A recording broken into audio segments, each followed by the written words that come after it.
Let's look at the next category.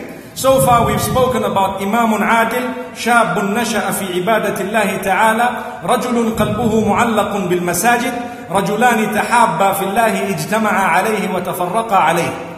Then we have a man who was invited to commit a sin of adultery by a woman who was good looking and a woman who was wealthy and at the same time had a high status. The privacy was there, the facility was there, everything was there, but he said, I fear Allah. The same applies to a female. If she was invited to commit adultery by a male who might have been good looking, he may have had wealth, he may be of a high status, and the privacy was there, and everything was facilitated by the devil, everything done. And the statement that stopped the person, Inni akhafullah, I fear Allah, I'm worried about Allah. That is enough presentation on the day of judgment to earn you that VIP stand, subhanallah.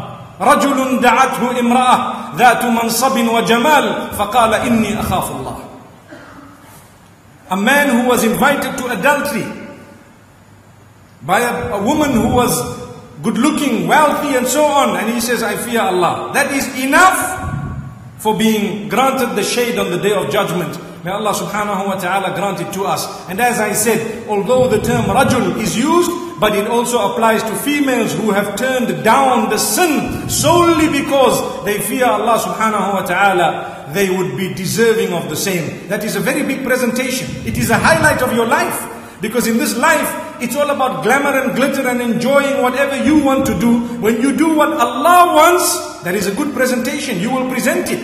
Like I said moments ago, if a person is dressed Islamically, they walk on the street, people laugh at them, they have lost their jobs because someone laughed at them, someone did not like the fact that they wore the hijab and so on, that is enough presentation to earn the pleasure of Allah subhanahu wa ta'ala if you have done it for the sake of Allah subhanahu wa ta'ala. It's a good presentation. So my brothers and sisters, think, what is your highlight? What are you going to present tomorrow? Allahu Akbar. Is it that you've turned down a sin? If you've turned down a sin, you are deserving of the VIP status we are speaking about this evening.